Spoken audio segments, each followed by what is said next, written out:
ಎಲ್ಲಿ ಹೋದ ಇವನು? ಫೋನ್ ಬೇರೆ ಮನೇಲೇ ಬಿಟ್ಟು ಹೋಗಿದ್ದಾನೆ. ಇಷ್ಟು ಲೇಟ್ ಆಯಿತು.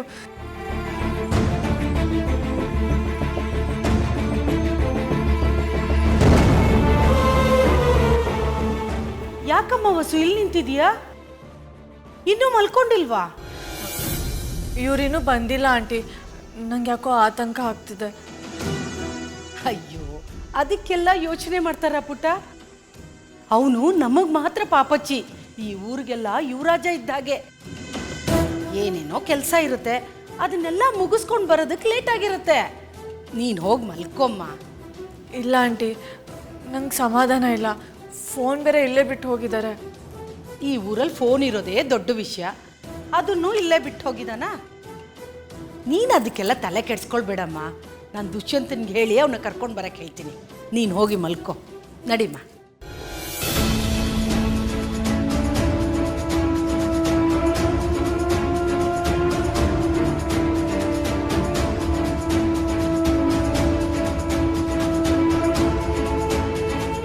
ಯಾಕಮ್ಮ ವಸು ಇನ್ನೂ ಇಲ್ಲೇ ನಿಂತಿದೀಯಾ? ಹೋಗಿ ಮಲ್ಕೊಮ್ಮ, ಹೋಗು, ಹೋಗಮ್ಮ.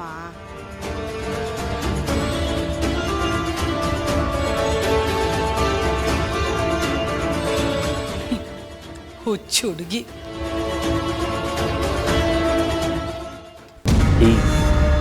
ಎಲ್ಲೆಲ್ಲ ಹುಡುಕ್ತಾ ಇರಬೇಡಿ. ನೋಡಿ, ನಾನು ಹೇಳೋದನ್ನ ಕರೆಕ್ಟಾಗಿ ಕೇಳಿಸ್ಕೊಳ್ಳಿ. ಅಲ್ಲೊಂದು ಒಂಟಿ ದೇವಸ್ಥಾನ ಇದೆಯಲ್ಲ, ಅಲ್ಲಿ ಎಲ್ಲೋ ಕಟ್ಟೆ ಮೇಲೆ ಆದಿತ್ಯನ ಮಲಗಿರ್ತಾನೆ. ಸ್ವಲ್ಪ ದಾಡಿ ಬಿಟ್ಟಿರ್ತಾನೆ, decent haircut, colour shirt. ಇವನೇ ನಿಮ್ಮ ಟಾರ್ಗೆಟ್.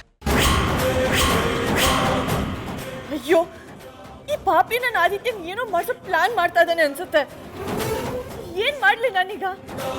ಅವನ ಹತ್ರ ಫೋನ್ ಬೇರೆ ಇಲ್ಲ. ನಾನು ಹಾಗೆಲ್ಲ ಮಾಡಬೇಡಿ. ಅವನ ಜೀವಕ್ಕೆ ಏನೂ ಆಗಂಗಿಲ್ಲ. ಕೈನ ಕಾಲನ್ನ ತೆಗೆದುಬಿಡಿ ಸಾಕು. ಹಂಗೂ ನಿಗ್ರ ಆಡಿದ್ರೆ ತೆವಿಳ್ಕೊಂಡು ಹೋಗಂಗೆ ಮಾಡಿದ್ರೂ ಪರವಾಗಿಲ್ಲ. ಓಕೆ? ಎಂತ ನೀಚ್ ನನ್ನ ಮಕ್ಕಳು. ಇಲ್ಲ, ನಾನು ಹೋಗ್ಬೇಕು. ಒಂಟಿ ದೇವಸ್ಥಾನ. ಹಾ,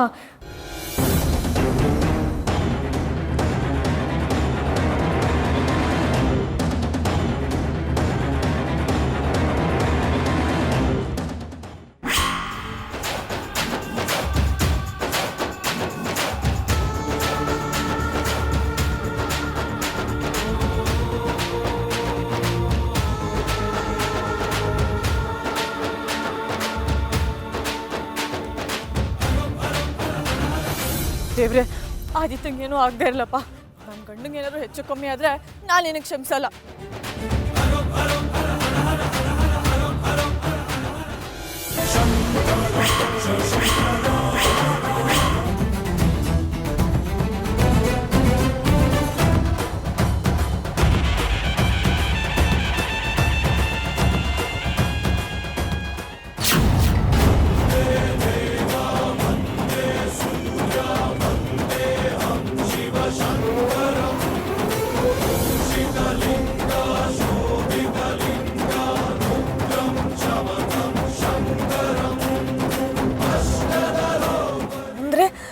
ನಮ್ಮನ್ನು ಸಾಯಿಸಿದ್ದು ಮಹೇಂದ್ರ ವರ್ಮನ.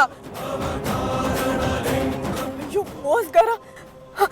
ಆದಿತ್ಯ, ಆದಿತ್ಯ ಇಲ್ಲಿ ನೋಡು. ಆದಿತ್ಯ, ಆದಿತ್ಯ, ಆದಿತ್ಯ ಎದ್ದೇಳು. ಆದಿತ್ಯ ಇಲ್ಲಿ ನೋಡು. ಆದಿತ್ಯ, ಆದಿತ್ಯ ಎದ್ದೇಳು. ಆದಿತ್ಯ, ಆದಿತ್ಯ, ಆದಿತ್ಯ ಎದ್ದೇಳು. ಆದಿತ್ಯ, ಆದಿತ್ಯ.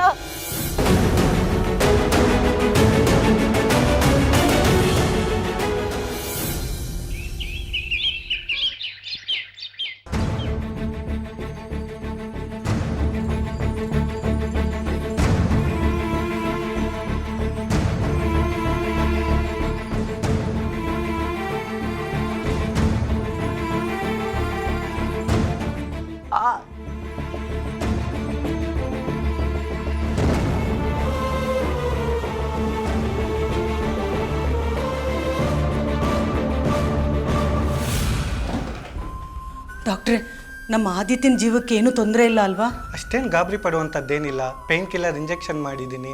ಸ್ವಲ್ಪ ರೆಸ್ಟ್ ಮಾಡಲಿ, ಟೈಮ್ ಟು ಟೈಮ್ ಟ್ಯಾಬ್ಲೆಟ್ ತೊಗೊಳ್ಳಿ. ಇನ್ನೇನೇ ಇದ್ದರೂ ನನಗೆ ಫೋನ್ ಮಾಡಿ. ಡಾಕ್ಟರ್, ಆರೈಕೆ ಮಾಡಿದ್ರೆ ಕೋಆಪ್ರೇಟ್ ಮಾಡೋಕ್ಕೆ ಹೇಳಿ. ನೀವು ನಾನು ಅವ್ರ ವೈಫ್ ವಸುಂಧರ. ಈಗಲಾದ್ರೂ ಹಠ ಬಿಡಕ್ಕೆ ಹೇಳಿ ಡಾಕ್ಟರ್. ನೋಡಿ ಆದಿತ್ಯ, ನೀವು ಬೇಗ ಹುಷಾರಾಗಬೇಕು ಅಂದರೆ ಇವ್ರು ಹೇಳ್ದಂಗೆ ಮಾಡಿ. ಗುಡ್, ನಾನಿನ್ನು ಬರ್ತೀನಿ.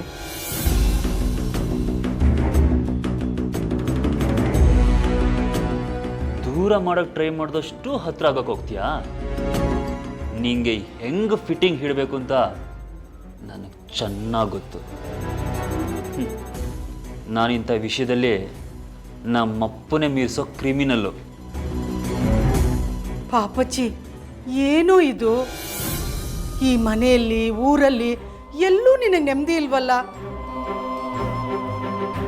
ಯಾಕೋ ಒಬ್ಬೊಬ್ಬನೇ ಹೊರಗಡೆ ಓಡಾಡ್ತೀಯ? ಅಮ್ಮ, ಅವರು ರೆಸ್ಟ್ ಮಾಡಲಿ. ಈಗ ತಾನೇ ಡಾಕ್ಟರ್ ಇಂಜೆಕ್ಷನ್ ಕೊಟ್ಟು ಹೋಗಿದ್ದಾರೆ. ಬೇಕಾದ್ರೆ ಅವ್ರು ಎದ್ದ ಮೇಲೆ ಮಾತಾಡ್ಸೋಣ. ಏಯ್, ಇವ್ರು ಮಾತಾಡ್ಸಿದ್ರೆ ನಿನ್ಗೇನು ಕಷ್ಟ? ನನಗೇನು ರೆಸ್ಟ್ ಬೇಡ, ನೀವಿಲ್ಲೇ ಇರಿ. ಹಾಗೆಲ್ಲ ಕೋಪ ಮಾಡ್ಕೋಬೇಡ ಪಾಪಚ್ಚಿ. ಅವಳು ನೀನು ಒಳ್ಳೇದಕ್ಕೆ ಅಲ್ವಾ ಹೇಳಿದ್ದು. ನೀನು ರೆಸ್ಟ್ ತಗೋಪ್ಪ. ಅಮ್ಮ, ಇದು ಒಳ್ಳೇದಕ್ಕೆ ಹೇಳ್ತಿರೋ ಹಾಗೆ ಕಾಣಿಸ್ತಿಲ್ಲ. ಏನೋ ಸತ್ಯನ ಮುಚ್ಚಿಡೋಕೆ ಒದ್ದಾಡ್ತಿರೋ ಹಾಗೆ ಕಾಣಿಸ್ತಿದೆ. ದುಷ್ಯಂತ್, ಎಲ್ಲದನ್ನು ಕಾಮಾಲೆ ಕಣ್ಣಿಂದ ನೋಡಬಾರ್ದು. ಸುಮ್ಮನಿರೋ. ಅಯ್ಯೋ, ನಾನು ಕಾಮಾಲೆ ಕಣ್ಣಲ್ಲಿ ನೋಡ್ತಿದ್ದೀನಾ? ಸರಿ, ಈಗಲೇ ಕೇಳಿ, ರಾತ್ರಿ ಹೊತ್ತಲ್ಲಿ ಒಬ್ಬನೇ ದೇವಸ್ಥಾನ ಹತ್ರ ಯಾಕೆ ಹೋಗಿದ್ದ ಅಂತ? ಆಯ್ತು, ಹೇಳು ಅದೇ. ಅಷ್ಟೊತ್ತಲ್ಲಿ ನೀನು ಯಾಕೆ ಅಲ್ಲಿಗೆ ಹೋಗಿದ್ದೆ? ಅದು ಒಬ್ಬ ಸನ್ಯಾಸಿ ಸಿಕ್ಕಿ. ಎಸ್ ಎಸ್, ಸನ್ಯಾಸಿ ಮಾತು ಕೇಳ್ಕೊಂಡು ಹೋಗಿದ್ದೆ ತಾನೇ? ಹಾಂ ಹಾಂ. ಇವನನ್ನ ಯಾವ ಸನ್ಯಾಸಿ ದೇವಸ್ಥಾನಕ್ಕೆ ಹೋಗಕ್ಕೆ ಹೇಳಿದ್ನೋ ಅದೇ ಸನ್ಯಾಸಿ ಜೊತೆ ಈ ಮನೇಲಿ ಇರೋರೊಬ್ರು ಮಾತಾಡೋದನ್ನ ನನ್ನ ಕಂಡರೆ ನಾನೇ ನೋಡಿದ್ದೀನಿ. ಯಾರು ಯಾರು ದುಷ್ಯಂತ್? ಇನ್ಯಾರು? ಬಗಲ್ ಮೇ ದುಷ್ಮಂತರ ಆರೈಕೆ ಮಾಡೋಕ್ಕೆ ತುದಿಗಾಲ ನಿಂತಿರೋ ಶ್ರೀಮತಿ ವಸುಂಧರ.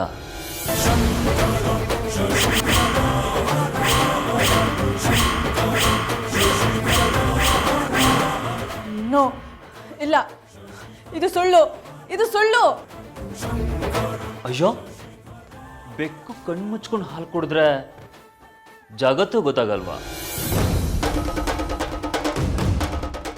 ಕದ್ದು ಮುಚ್ಚಿ ಕಳ್ಸನ್ಯಾಸಿ ಹತ್ರ ಗುಟ್ ಗುಟ್ಟಾಗಿ ಮಾತಾಡಿದ್ರೆ ನನಗೆ ಗೊತ್ತಾಗಲ್ವಾ? ದುಷ್ಯಂತ್, ಬೇಡ, ನನ್ನ ಮೇಲೆ ಈ ಥರ ಅಪವಾದ ಹೊರಿಸ್ಬೇಡ. ನಾನು ಯಾರನ್ನೂ ಮೀಟ್ ಮಾಡಿಲ್ಲ, ನನ್ಗೆ ಯಾರು ಗೊತ್ತಿಲ್ಲ. ಮುಚ್ಚ ಬಾಯಿ. ಇಂಥ ನೀಚ್ ಮಟ್ಟಕ್ಕೆ ನೀನು ಇಳಿತೀಯ ಅಂತ ನಾನು ಅನ್ಕೊಂಡಿರಲಿಲ್ಲ. ಮೊದಲು ತೊಲಗಿಲಿಂದ. Get out. ಪಾಪಚ್ಚಿ, ನೀವು ಸುಮ್ಮನೆ ಇರಿ.